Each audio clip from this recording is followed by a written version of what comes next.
This is Scott Richmond. And Arnie Sherman. You're listening to What Do You Know on Newstalk KGVO, AM 1290 and 98.3 FM.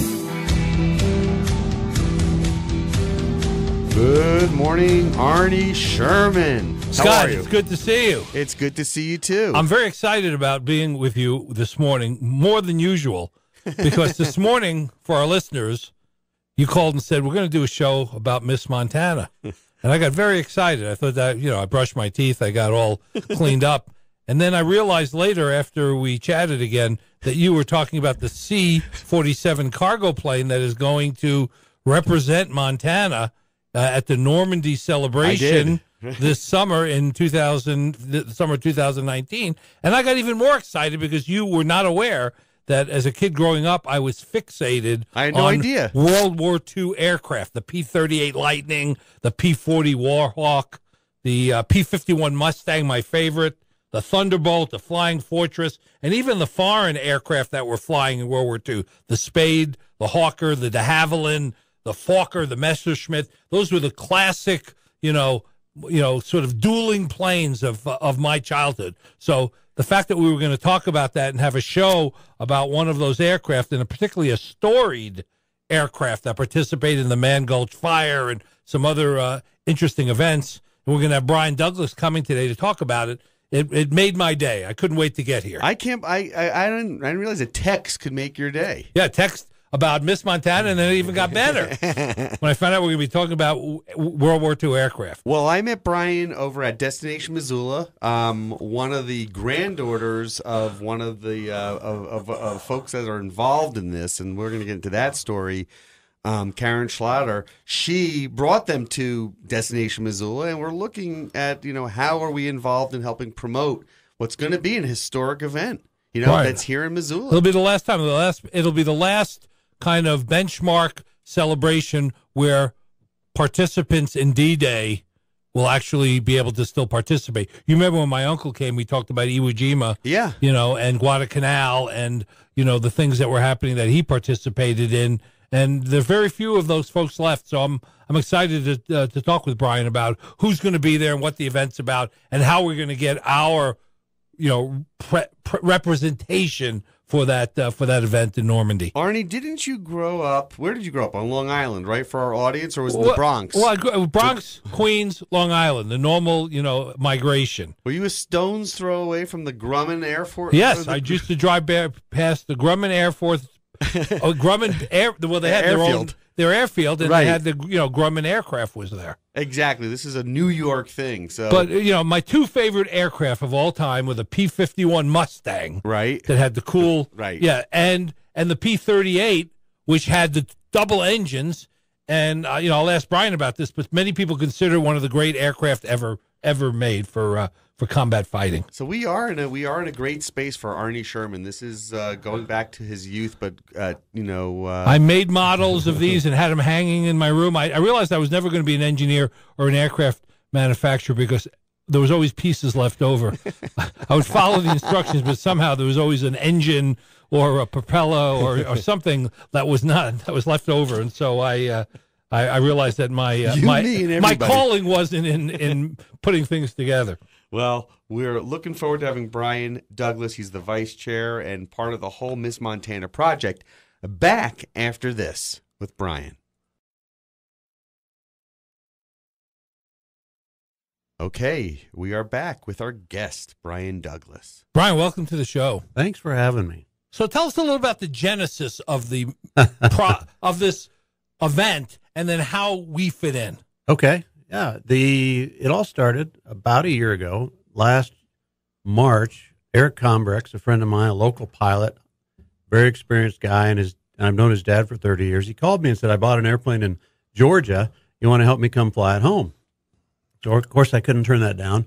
So we went down there and picked up the airplane. And the night before we left, we're in a small town, small cafe or restaurant south of Atlanta. And we just completely by coincidence met this lady who turns out is a legend in the warbird community. And she told us about this group of C-47s that's going to Normandy for the 75th anniversary. And as I remember it, Eric turned to me and he said, we got one of those. We should go with them. And that started it all. And we talked about it for 2 days flying home, and I'm sure we had no idea what we were getting into, but the response has been incredible. So that's how it all started. And for our listeners, tell them a little bit about the C-47. Oh, the C-47 was actually started as a DC-3. It was really the first real successful commercial airliner. I think they first flew it in the 30s, and it had done more than any other airplane could do, and it was actually designed and built within about 6 months by the Douglas Aircraft Factory. No relation to me, I'm sorry to say. Yes. But in request from TWA. And so it went on to become very successful, and everybody wanted it. So when the war broke out, the military didn't have time or the luxury of designing their own heavy transport. This airplane was a design that worked great for them. It was perfect. And so all they did was they made a couple of changes to the design. They put a big cargo door on it. They could get a Jeep through it. And they added the ability to tow gliders. And other than that, it's pretty much the same airplane. And this design from the 30s, as you're pointing out, is still in use. Oh, yeah. They're still flying them for active cargo use. Ice pilots in Yellowknife, Northwest Territory still uses them. And people in Alaska use them for cargo. Extremely robust. So tell us about our specific C-47. Yeah. It has a very storied history. It does. It was born in May of 44 in the Douglas factory in Long Beach as a C-47. So it was built during the war, but the war was over before it could go overseas. So it became military surplus shortly thereafter after the war, and was bought by Bob Johnson from Missoula in 46.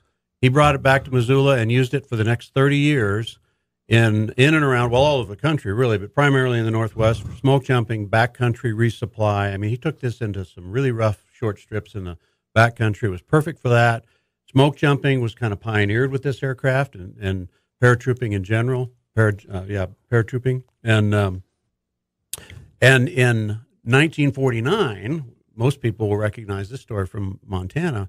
This is the airplane that dropped the smoke jumpers on the Man Gulch fire outside of Helena, and 13 of those men perished in what was, for the longest time, the greatest loss of life in a Forest Service smoke jumping accident. Right, and that was memorialized in Thomas in McLean's Norman McLean's book, yeah. And also now Young Men in Fire, yeah, and a great movie story. about that. Yes, it's a tragic story, but it's a larger than life story. Right, and then in 1954, this plane was bringing back GIs from Germany for Christmas, and ran out of fuel and crashed into the Monongahela River near Pittsburgh. Yes, and the airplane ran out of gas, we're told, and it was at night, and the pilot masterfully put it down in the water just short of the airport, and he was able to get a wingtip on the shore, and a number of the servicemen got off, but then the current caught it and pulled it away, and I think 10 souls perished in that accident. Miraculously and amazing to me is that Johnson went out there, yanked it out of the water, and dried it out and flew it home, and used it for another 20 years. Right, and he's the Johnson that our airport's named after. Yes, Bob Johnson and his brother Dick were legends in Missoula, and legends in the development of mountain flying. So you get the idea with your friends that to bring this aircraft to Normandy this summer. Yes, but the aircraft hadn't been flown for 18 years or so. Right. So what's it going to take to get this flight worthy? Well, it's a lot. It's the airplane is owned by and operated by the Museum of Mountain Flying, which is, of course, dedicated to the history of all that period. Sure. But we've had the engines. We took the engines off last year. We sent them off to be overhauled. The props also. They're all back, and we've sent off all this stuff, and from instruments to pumps and all kinds of stuff to have it overhauled, because this isn't the kind of trip you want to go on with stuff that doesn't work. Of course. And it won't be a trip. Yeah, it would be a short trip. Well, are you going to put more things in it than were originally in it? Because if people are familiar with a cockpit of today compared to a cockpit of a plane built in 1944, that was pretty sparse. It didn't have backup systems. It didn't have the kind of aeronautical equipment that we now have today. So are you putting more in there, or are you keeping it? We're putting some more in there. Our primary focus is safety, safety for the public and safety for the flight crew, and then protection of the aircraft. So those are our. And then the third really is the third priority is the mission. So we want to take care of those first two. And so we're adding some things like GPS, which is really handy when you're over the North Atlantic. I would imagine. Between Newfoundland and Greenland. So that's the big thing. Modern radios, GPS, navigational equipment, where we just sent off all the old round dial instruments to be rehabilitated. So they painted them, and they're supposed to arrive any day now. They say they're gorgeous. Wow. Yeah, so they renovated. So we want to keep as much of the historic flavor as we can, even from the inside of the cargo area. You should come out and look at it. I will. And so we're trying to keep it as original as we can, but make some safety enhancements where it's appropriate. And what will happen to the aircraft after the Normandy, now that it's all fixed up and ready to go? What's going to happen after? Yeah, it's kind of a shame to put her in the closet and let her sit. No, we our goal is, of course, we're so neck deep in getting ready that this is kind of down the road. But two things that you'll like this. The first thing is that August 5th is the 70th anniversary of the Man Gulch fire. We are hoping to do a commemorative jump, drop paratroopers, smoke jumpers over Man Gulch itself as a memorial, commemorative to those guys that passed away. And none of them, even the survivors, are no longer living. That's the first thing. Our intention is to keep flying it, and you fly it around the state and around the region for historical purposes, for education, and showing people doing air shows. And this is the first time it's been named. Before, that's a great story. Right? Yeah. So when we came back, as we were talking about this, we see these other planes. You're talking about the aircraft of World War II. A lot of them had nose art and names. And so here are some of the names of our sister airplanes in this. Placid Lassie, That's All Brother, Miss Virginia, Virginia Ann, Betsy's Biscuit Bomber. I mean, they're just great names. I remember seeing Betty Boop on the side of the they're all over. But this plane, it's always been the Man Gulch plane and always will be, but it didn't really have an identity. And our goal from the beginning was we wanted this to be a Montana project. Oh, yeah. And so we didn't want to just slap any name on this historic airplane. So we were kind of looking around, trying to figure out what we could do. And a couple weeks after we get back from Atlanta, Eric sends me this picture. And there's a picture of his grandfather's B-25 that his grandfather from Drummond, Montana, flew in the Pacific for 35 missions. Wow. And came home. And it is very similar. You come out to the museum, you can see it. We have a picture enlarged where you can see it. It's a black and white picture, and it's got Miss Montana, the name, and of course, appropriately dressed gal. That was it. We knew we had it because it isn't a museum thing. It isn't a Missoula thing. This is Montana. It was a name and a logo or a nose art that was battle tested by a Montana aviator. So that's perfect. And so what we did is if you look at it, we kept the name, exact font and name, tried to reproduce that. We dressed the girl up a little bit and added the outline of the state. And here's a little trivia for your listeners. In her right hand, she's holding a little green thing. And that green thing is a pair of Forest Service smoke jumper wings.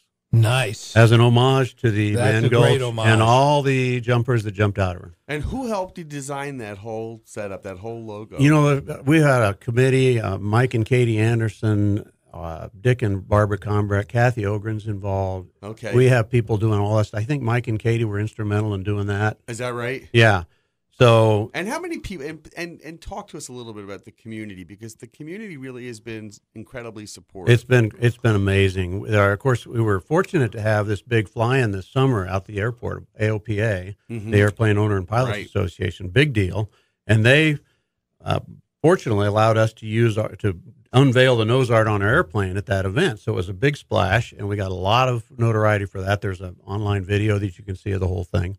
Okay. And from that, we got donations. We got people who wanted to work on the airplane. We got people who wanted to help in other ways. We've got dozens and dozens of people working on this, and from Coeur d'Alene to Seattle to. And how do we compare to some of the other planes that are flying over for this big event? Some of them are ready to go. Right. Some of them are farther behind than us. I would say this: I don't think there's a single airplane that has the enthusiasm and the breadth and depth of support that we do. That Missoula and Western Montana have brought to this project. Well, all of Montana. Yeah. What's the website that we can go to? Miss Montana to Normandy.com. MissMontana to Normandy.com. And we have a Facebook page. Just look under Miss Montana to Normandy. Okay. And you can follow us there. We do need to raise some more money. Yeah, tell me about how much this is going to cost and how much you Exactly. need. Our original budget that we worked up right off the bat was about $400,000. And we've raised actually most of that. But it's renovating this thing's a little bit like renovating your old house. And you never know what you're going to get into when you open it up. We knew it was a solid aircraft, but once you open it up, it's kind of like the house analogy is you find things and you look at it and you go, well, that's probably okay, but it's really kind of hard to get to, and now's the time to fix it, and I really don't want it to break on the way over to the North Atlantic. Sure. So we're probably looking at needing about $75,000 more in order to finish this and make the trip. As you look at this aircraft in its current, with its current equipment, are you amazed that this thing could fly and do all the things that it did in the 40s and 50s and 60s with the the infrastructure, the guts that it had? Not the machine. What amazes me is that the men that were flying them were 19, 20, 21 years old, and with probably less time than I've got, flying 200 hours or so of training. And they flew at these same routes, and then they flew them into combat and into anti-aircraft fire. Wow. That's what's amazing. Yeah. And that's really what's really behind why we're doing this is to commemorate those guys and those men and women, because men and women flew them over a lot of times. The backstory is incredible. So how much more money do you need? About $75,000, I think, at this point. I mean, we're far. We've got more work behind us than we have ahead of us, which is a good thing. Yes. But we've got a deadline. We've got to be taking off and flying east by early May. Does that include the fuel and everything to get you back and forth? That's not bad. And how many guys are flying? Well, it depends on the leg. Guys and gals? We don't have any women pilots, but we do have some women paratroopers, jumpers who are signed up to jump out of our airplane. And I'll come back to that because that's a cool part of the story too. But we've probably got about a dozen to 15 guys who are signed up to fly it in some capacity. Whether it's we've got about 3 primary pilots in command, captains, who are they're going to be the guys that have the experience. They're solid. They know this airplane. They've flown it. And they're going to be flying every leg. Okay. But we've got co-pilots. It's a required 2 crew, so there's 2 pilots required. And those requirements for a co-pilot are much less. You don't need as much time. We're going to be using this to build new captains as our co-pilots build time and get local guys here trained and approved and rated to fly in the airplane. And so that when it comes back, we'll have more people that can fly as captains. Wow. Terrific. So a couple things. You asked about cost. Yeah, tell us about that. Yeah, so the 2 organizations that are running this thing are D-Day Squadron, which is the U.S. contingent, and an organization called DAKS over Normandy, DAKS. The British called this airplane the Dakota. I think it's because they originally picked them up at a base in North Dakota when they took them over during the Lend-Lease program. Mm-hmm. And so anyway, once we get to England, those 2 organizations are covering our costs. Right. Which is huge. That's big. So once we get to the schedule is we go to Duxford, England, about June 2nd, and on the 5th of June, the day before the anniversary, because on the day of the airspace is closed, all the VIPs. Right. We'll take off with about 40 of these airplanes in formation, fly across the channel, and we're going to drop jumpers in original World War II uniforms and round chutes on an original drop zone, and land in France, in Normandy, and spend about a week there doing more jumps, scenic flights, static displays, all kinds of stuff. And when the Germans heard about this group, they invited us all to come to Germany because guess what? This is the 70th anniversary of the Berlin airlift. So we're going to spend about 9 days in Germany at 3 different air bases and doing commemorations, probably reenactments of the candy drop flights that you may remember. Sure. And then... So through about May or June 19th, I think, is when we head for home. Hey, Scott, this sounds like a fantasy vacation for. Well, funny you should mention that. We have a tour that you can buy on. You can. Yeah, I don't know if there are any more slots available, but there are about 40 slots on this tour that is going to basically follow the airplane. I mean, right. Those of us on the plane will be working, and you don't want to be there all the time, but there'll be a combination of following the airplane, seeing the sights both in Normandy's a lot to see. Because of tons. What Yeah, are they following it in? What type of plane? Well, they'll follow it. They'll fly over commercial, Okay. and then they've got the ground itinerary set up with a cruise or a So tour. it's like they have like a jet. The trail. No, that would be No. yeah. So you'll be impressed, We'll Scott. be there a year later. You'll be impressed with this. Yes. The Brits called the C-47 Dakota. Yes. But I think the original tag name for it was Skytrain. Skytrain. See? Wow. And I if love you're that. if you like that kind of thing, Goonie Bird is the moniker that was given by a lot of servicemen. Right, the Because Goonie Bird. The Goonie Bird, affectionately known as the Goonie Bird. I didn't realize this. As I'm researching this, over 57,000 Montanans are veterans, right? We're fought in World War II. Fought in World War II. That's an incredible number. And it's one of the It highest percentages of any state. Like 10% of the state population served overseas. That's incredible. Yeah, it was really remarkable. So then you're not surprised that we're one of the most advanced and have raised the most funds. There's something about Montana. Yeah. So Montana and this particular It's just of activity. it really resonates with people. Most people you tell about it, and if they're pilots, they say, "Oh, that sounds really cool." If they're history buffs, they say that sounds really cool. If they're neither, they say, "Well, that sounds really dangerous." Well, I remember seeing the movie about Spirit of St. Louis and the flying over the Atlantic the first time. Yeah. So let me ask you this, Bryan. There's some of our listeners may not know there's an aircraft museum. Yeah. So tell us about that. It's a great museum. In fact, I think it's the only aircraft museum in Montana, and it's the Museum of Mountain Flying. It's at the airport here in Missoula, and it's open. It's closed right now. It's open from like May till September during kind of the tourist season. But if you drop by and somebody's there when we're out there working on the plane, people are coming by all the time just to drop in and see the airplane. You can come out and we'll show you around. And how many aircraft do we have in the museum? I couldn't count. There are dozens. Really? Oh, yeah. There's a TBM. Did you know that, Scott, that we have dozens of aircraft in the museum here? Yeah, no. I've met with Bryan before. It's one of the things that doesn't get publicized very much. Yeah. Arnie, I run over there. That's my route over there is to run at the airport. Yeah. Right? There's a guy who has the RV over there. It's Eric's RV. We're camping from time to time. That's right. Exactly. There's a TBM in there, which is the plane that George H.W. Bush was in, not the plane, but the model of plane that he was in when he was shot down. Wow. And most of these aircraft have some link to Johnson Flying Service because that's the kind of the theme of the museum is to promote that history. Let's do a quick ID. Our guest is Bryan Douglas. He's the vice chair of the Miss Montana to Normandy project. And by the way, listeners, if you're in front of your computer, you can help donate. There are about $75,000 to go at MissMontanaToNormandy.com. Arnie. So you're a pilot yourself. Tell me about your flying history. Well, I'm 50. What am I? 58, and I started flying about 10 or 11 years ago. But with family and kids and money and all that, you just never did. And a series of things happened that allowed me to do that.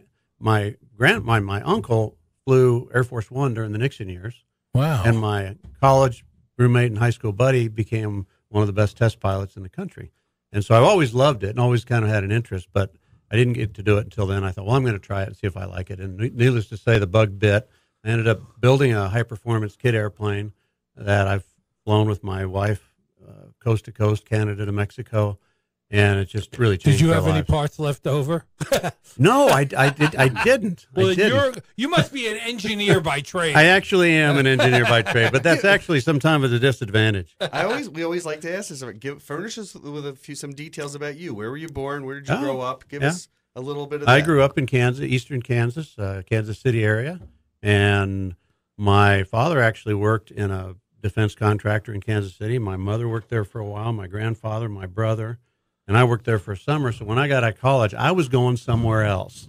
And I went to work in the oil business in northwest Wyoming and have been up in the northern Rockies ever since. So were you, being from the Kansas City area, were you a Gates or an Arthur Bryant's barbecue guy? Both. Hayward's actually. Well, Hayward's was great. Yeah, Hayward's is out where I live. So. Did you remember Lamar Donuts that used to be? Yeah. That was one of my favorite donut places. You have been around. I lived there for a few years. And There used to be lines outside of this donut place in the morning. I mean, Is that down right? the street. Yeah. Arnie Yeah. and I always Awesome. bring it back to food, by the way. I like that. But Kansas City had the, Yeah. Oh, yeah. I happen to be an Arthur Bryant's guy. I love Yeah. those guys. I was slapping. just there a couple years ago. Yeah, and it Yeah. probably tastes the same. Oh, They- yeah. And Yeah, it smelled the same. So you're looking if you ever really get a Jones, you can look me up. I usually have 2 or 3 bottles of Arthur Bryan sauce in my closet. Is that right? Yeah, for emergency purposes. Brian, are you, let's talk a little bit about the trip and tell us what are the legs of the trip. Okay, I know you good. kinda Good went through question. it, but let's Yeah. go through the legs of the trip. Our launching point is Connecticut. Oxford, Connecticut is where the D-Day Squadron is kind of headquartered. And so we're going to meet up there around the 10th of May. And can you fly nonstop from here to there? No. No. And we're going to make several stops. Phillips 66 is sponsoring us with some fuel. So we're going to make some maybe a little out of the way stops to their FBOs where they sell aviation gas and do some promotional stuff with them. Talk about going out of your way to get the gas. Yeah, I guess so. Yeah, but we'll take it. Anybody wants Absolutely. to give gas. Yeah.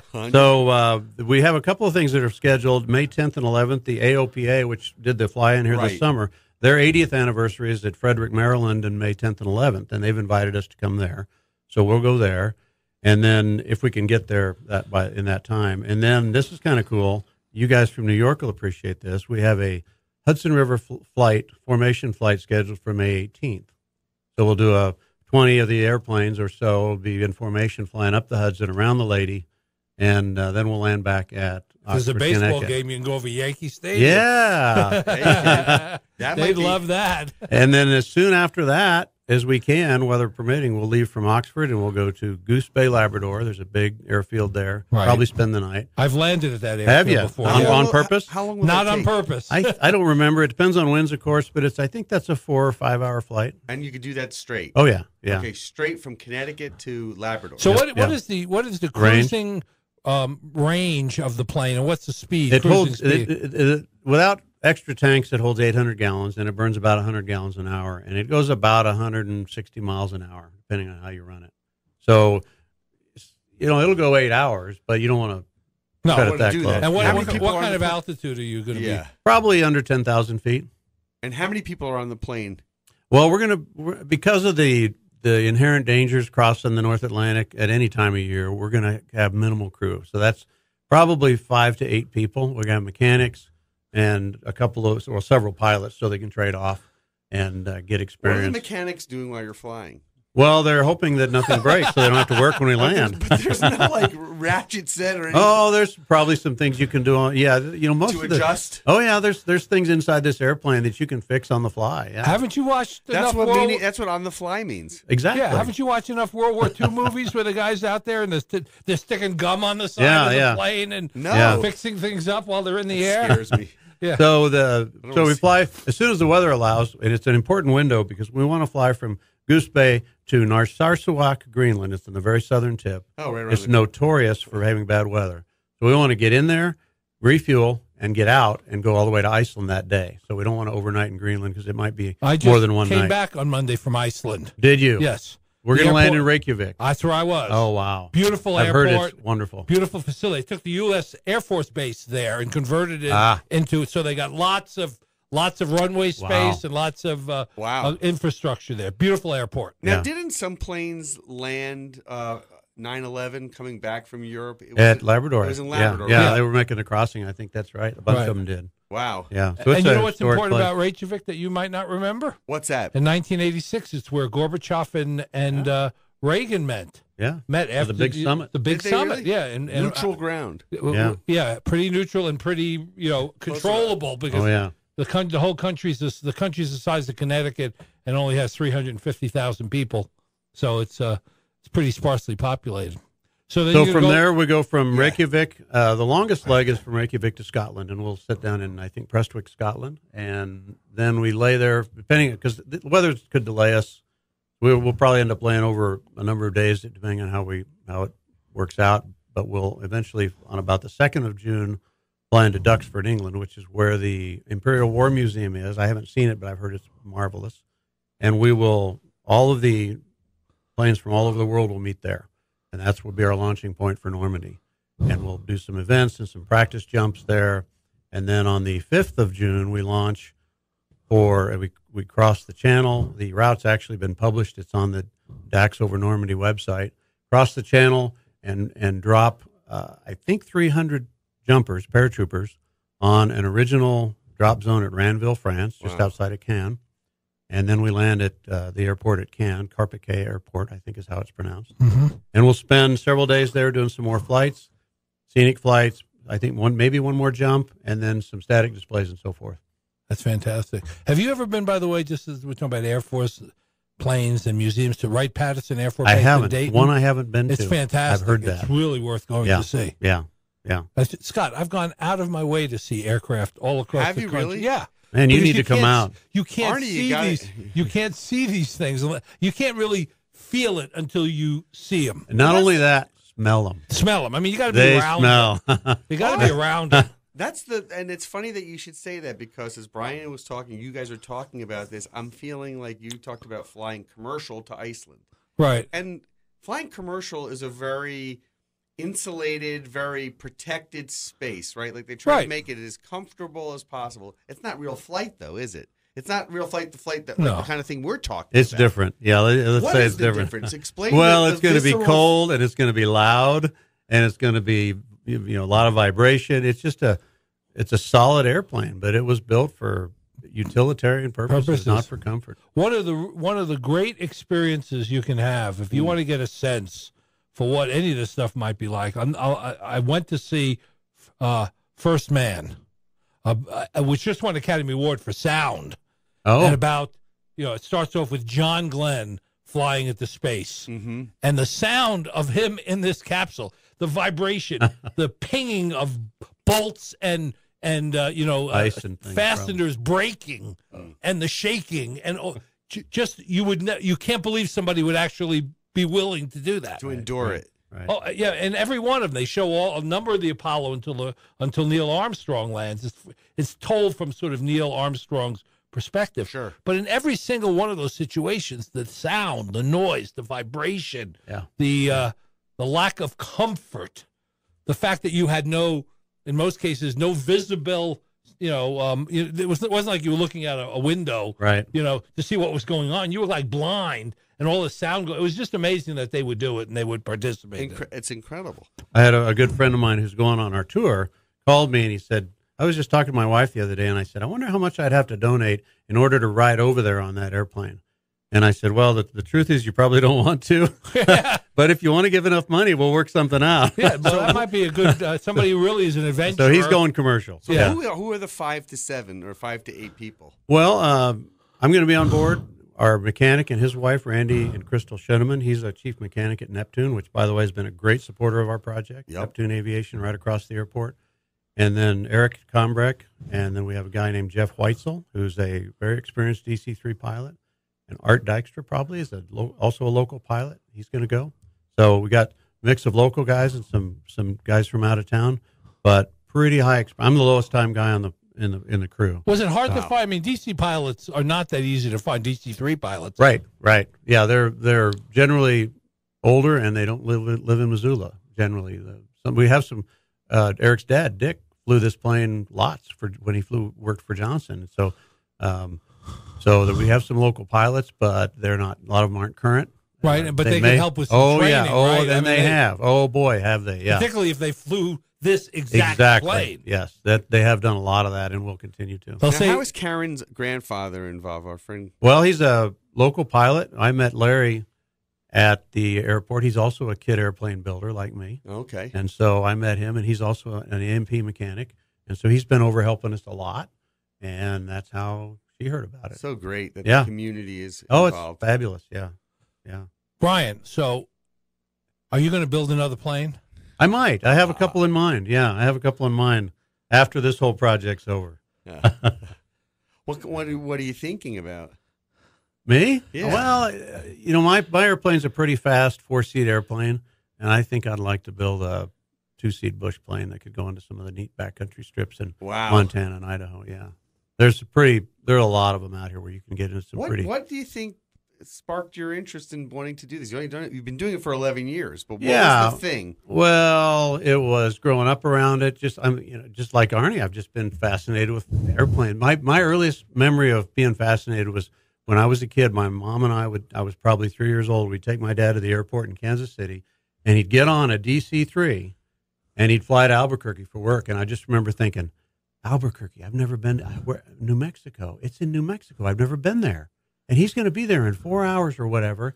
And that was just like he might as well have been going to the moon. And that has always stuck with me, that the fascination with flying. I think either you have it or you don't. A lot of people have the same fascination, believe it or not, with radio.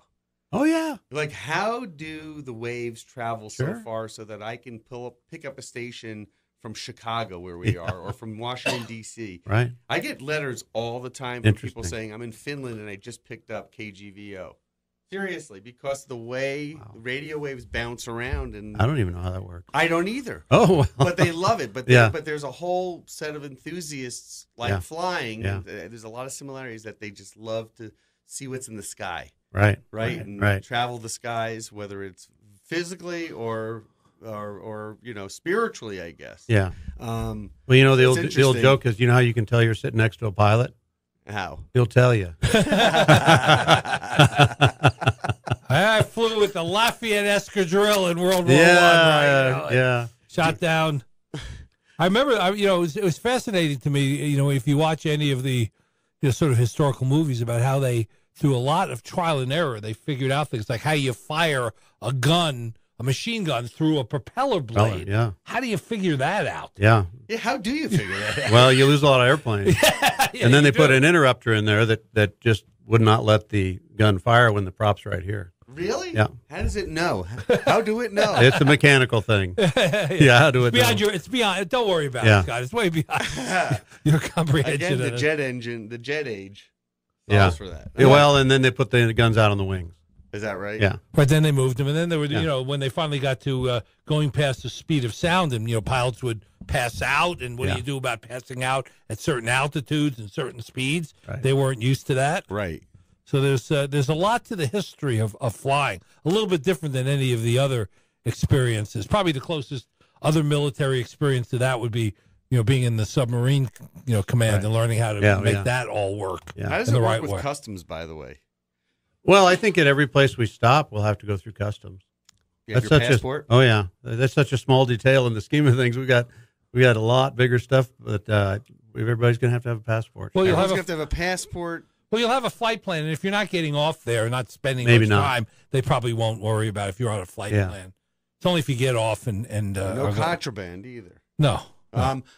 Tell us something. When you're not doing this, this is what you've been doing now for the last how many?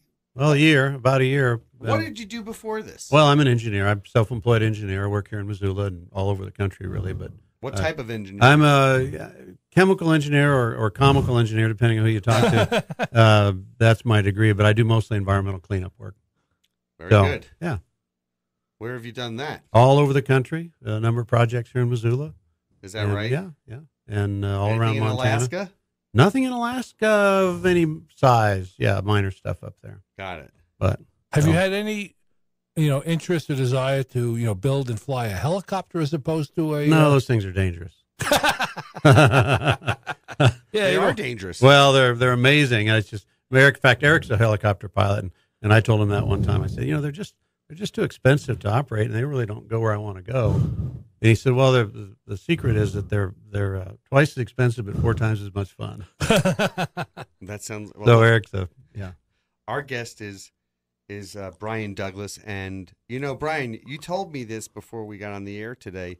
What are you doing next week? Like next month or Friday? Where are you going? Where are you going this week? You're going to Anaconda? Oh yeah, in Anaconda, the Montana Aviation Conference starts today, actually, and then tomorrow. We tape this show, folks. Tomorrow, the keynote speaker at lunch is going to do a talk on this project and this airplane. And interestingly, his name is John Tubbs. He's head of the DNRC. Okay. And his dad, let me back up. His brother flew for Johnson. Bill Tubbs has been intimately involved in this project. He flew this airplane, and he's helped with our instruction and our ground school.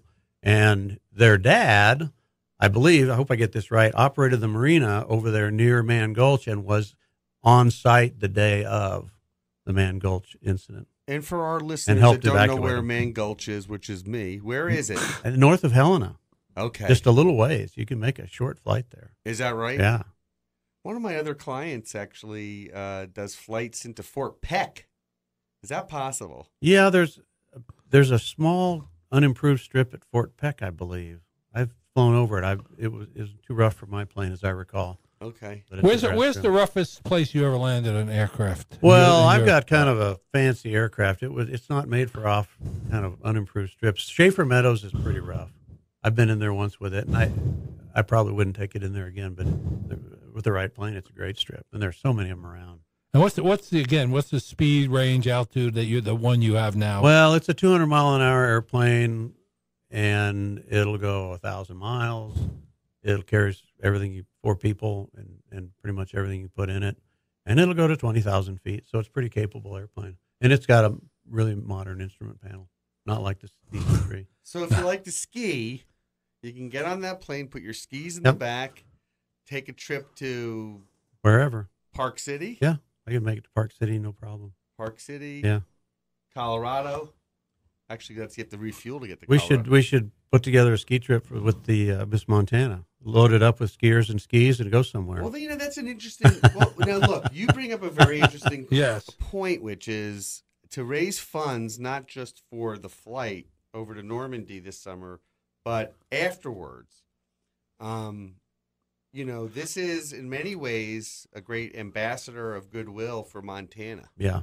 And if put to use in different events, to your point that you mentioned before at the outset of the conversation, it really can be kind of a great a magnet to bring flight enthusiasts, World War II enthusiasts, just in general travel enthusiasts, right? Yeah. To Montana, Yeah. Right, and it could be used for promote lots. air travel. It could be it could be commemorative events Right. in the state.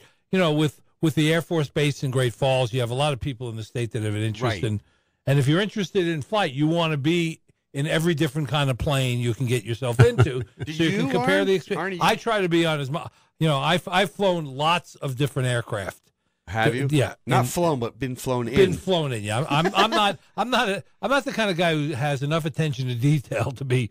I can see myself flying a plane and texting at the same time, and so I don't want to take anybody, including my own life, in my own hands in that case. But I've flown on a number of aircraft, and I started flying, a long time ago, starting at the age of 10. So I've flown, is that right? Yeah, I've flown a lot of places. I've flown to more than 90 countries. I've been in more than 90 Wow. countries. So I've flown lots of Aeroflot aircraft. I've flown, in Africa in a lot of aircraft that no one would ever use again. Wow. I've been on a plane where on an Aeroflot flight when the pilot and co-pilot both locked themselves out of the cabin In air. in air, Oh my. and had to go get an axe and break into the cabin. Lucky the one guy the captain had put it on automatic. Autopilot. Yeah, because they both locked themselves out. My father, 92-year-old Albert Richmond, flew when he was in his 20s and 30s and stopped when he started having kids in New Jersey. Wow. And he was in Brooklyn. He grew up in Brooklyn, and he, as a kid growing up, he was so enthralled with flight. Like how he would want to know everything about it, and learned, got his pilot's license. And at that time they flew by, I guess there was no radio. Pretty crude instruments, yeah. Right. Yeah. Really crude. Yeah. And but it's something that my mom made him stop when he started having kids. Like, I flew one time on the Concorde. Oh, wow. what was Which that was- like? Well, it was a very, for our listeners, at the time it was the fastest Supersonic, commercial, yeah. supersonic, and I got to fly from Paris to New York on it in 3 hours and 10 minutes. Wow. It flew at Mach. I think we were flying at one point. I think we were flying at Mach 2.1 or 2.2, That'll blow your hair back. and we were at. You could see the curvature of the Earth. It did blow his hair. Oh, it did? Yeah, that's why I don't have. You could see the curvature of the Earth. We were at 86,000 feet. Oh, my goodness. Going that fast. What? And when you touched the skin of the plane, it was hot.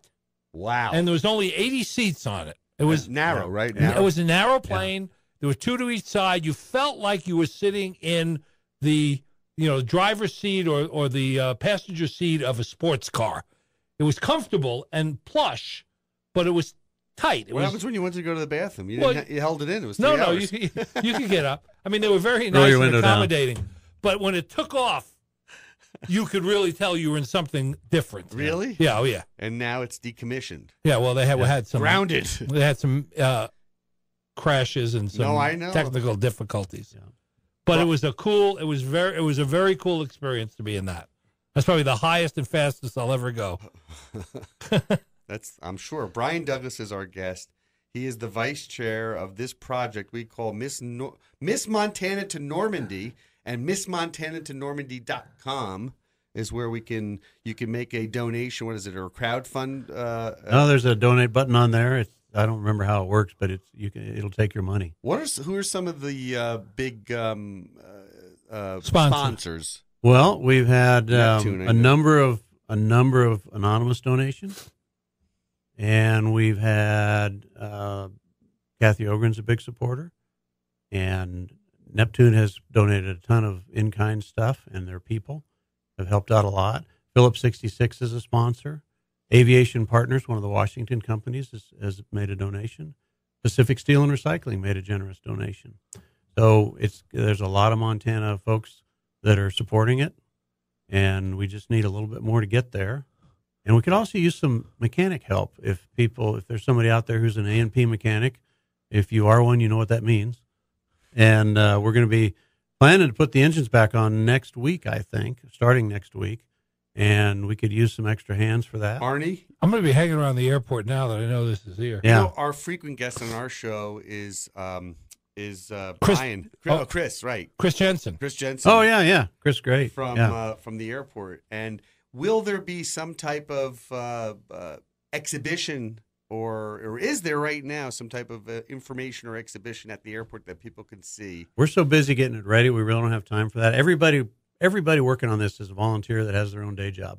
Got it. So there isn't. Yeah, there isn't right now. But like I said, if you stop by and there's cars parked outside, knock on the door, come on in. We'll be happy to show you around. What's the address? It's 5225. It's right next to the Washington Corporation hangar. It's 5225 Highway 10, but that's the address of the whole airport. Yeah, sure. So it's just between Minuteman Aviation and the Washington hangar. Okay. So there's signs out there. Follow the signs. And, come on in. We are planning a send-off gala in early May at the museum. We'll have food and drink and dancing and probably some 40s music. KGVO at Town Square should be a sponsor for that event. I think we are. You can broadcast from it. That would be fun. I think this is what a great way to export. I think you ought to go on the flight and be broadcast live all the way. You should podcast from the flight. Well, here's a couple of things you can look. Couple of things you can look forward to is once we get it flying, we're going to be flying it around the valley quite a bit. Sure. Test flying it initially, and then doing some training, so people will be able to hear it. And there's no. You remember the P2Vs that Neptune used to fly, the big smoke jumper flurry bombing planes. They're like that, big round engines. They don't sound. They haven't been here for a few years now, but they don't sound like anything else. No. And then secondly, we have been contacted by a major U.S. network news station that wants to do a story on our plane. They heard about this and they asked the D-Day Squadron, we want to do a story on one of these planes that's working hard to get ready to go. And they said, you need to talk to Miss Montana.